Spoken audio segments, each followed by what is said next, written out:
नमस्कार।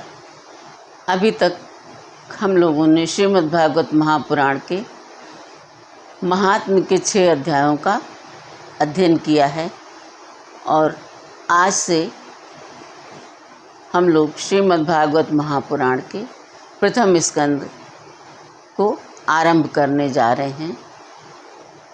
ओम नमो भगवते वासुदेवाय नमः। प्रथम स्कंद अथ प्रथमो अध्याय। श्री सूत जी से शौनकादि ऋषियों का प्रश्न। मंगलाचरण। जिससे इस जगत की सृष्टि, स्थिति और प्रलय होते हैं, क्योंकि वो सभी सद्रूप पदार्थों में अनुगत और असत पदार्थों से पृथक है।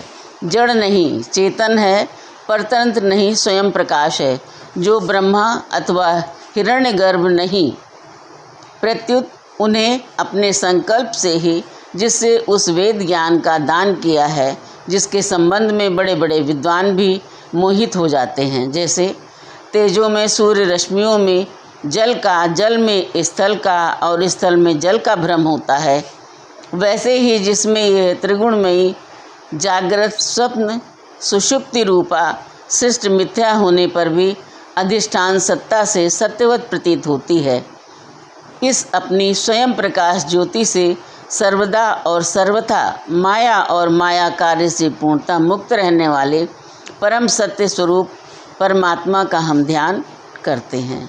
महामुनि व्यास देव के द्वारा निर्मित इस श्रीमद्भागवत महापुराण में मोक्ष पर्यंत फल की कामना से रहित परम धर्म का निरूपण हुआ है। इसमें शुद्धांतकरण सत्पुरुषों के जानने योग्य उस वास्तविक वस्तु परमात्मा का निरूपण हुआ है, जो तीनों तापों का जड़ से नाश करने वाली है और परम कल्याण देने वाली है। अब और किसी साधन या शास्त्र से क्या प्रयोजन। जिस समय भी सुकृति पुरुषों के श्रवण की इच्छा करते हैं, ईश्वर उसी समय अविलंब उनके हृदय में आकर बंदी बन जाता है। रस के मर्मज्ञ भक्तजन, श्रीमद् भागवत वेद रूप कल्प वृक्ष का पका हुआ फल है। श्री शुकदेव रूप तोते के मुख का संबंध हो जाने से वह परमानंदमयी सुधा से परिपूर्ण हो जाता है। इस फल में छिलका, गुठली आदि त्याज्य अंश तनिक भी नहीं है। ये मूर्तिमान रस है। जब तक शरीर में चेतना रहे, तब तक इस दिव्य भगवत रस का निरंतर बार बार पान करते रहो। ये पृथ्वी पर ही सुलभ है, अन्यत्र कहीं नहीं। कथा प्रारंभ। एक बार भगवान विष्णु एवं देवताओं के परम पुण्यमय क्षेत्र नैमिषारण्य में शौनकादि ऋषियों ने भगवत प्राप्ति की इच्छा से सहस्त्र वर्षों में पूरे होने वाले एक महान यज्ञ का अनुष्ठान किया।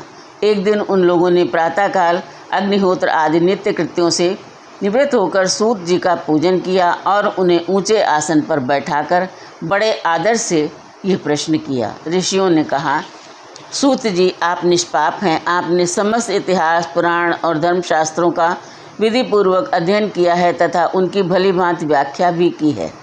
वेद वेदताओं में श्रेष्ठ भगवान बादरायण ने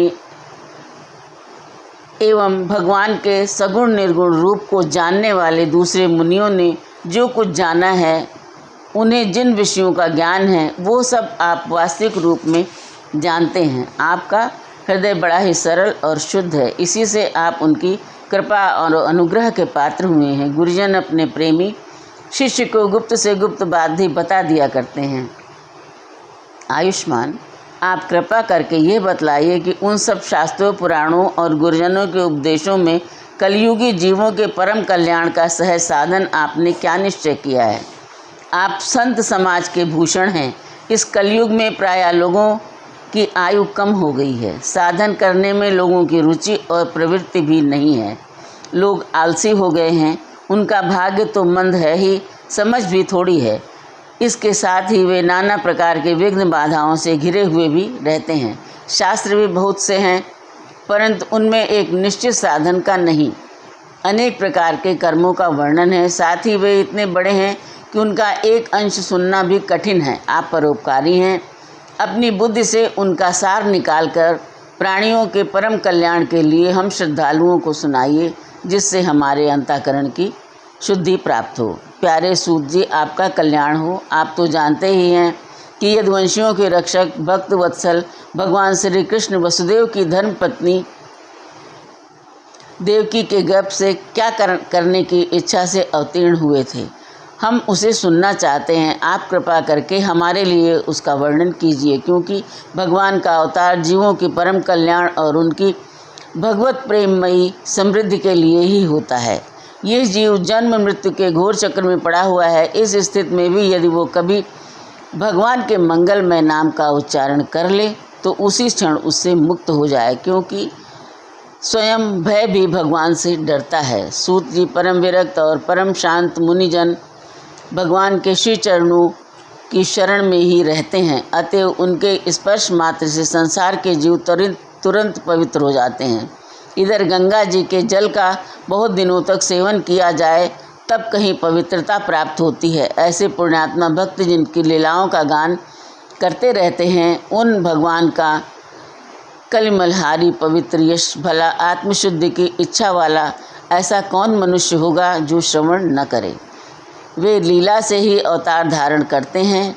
नारद आदि महात्माओं ने उनके उदार कर्मों का गान किया है। हम श्रद्धालुओं के प्रति आप उनका वर्णन कीजिए। बुद्धिमान सूत जी, सर्व समर्थ प्रभु अपनी योग माया से स्वच्छंद लीला करते हैं। आप उन श्री हरि की मंगलमयी अवतार कथाओं का अब वर्णन कीजिए। पुण्य कीर्ति भगवान की लीला सुनने से हमें कभी भी तृप्ति नहीं हो सकती, क्योंकि रसज्ञ श्रोताओं को पद पद पर भगवान की लीलाओं में नए नए रस का अनुभव होता है। भगवान श्री कृष्ण अपने को छिपाए हुए थे।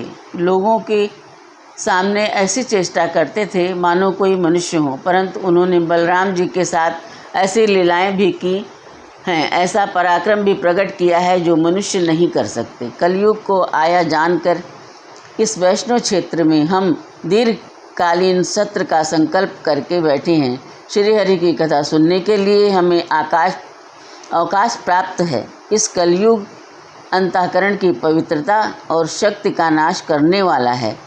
इससे पार पाना कठिन है। जैसे समुद्र से पार जाने वालों को कर्णधार मिल जाए, उसी प्रकार इससे पार पाने की इच्छा रखने वाले हम लोगों ने ब्रह्मा जी से आपको मिलाया है। धर्म रक्षक ब्राह्मण भक्त योगेश्वर भगवान श्री कृष्ण के अपने धाम में पधार जाने पर धर्म ने अब किसकी शरण ली है, यह बताइए। इस तरह प्रथम अध्याय समाप्त हुआ।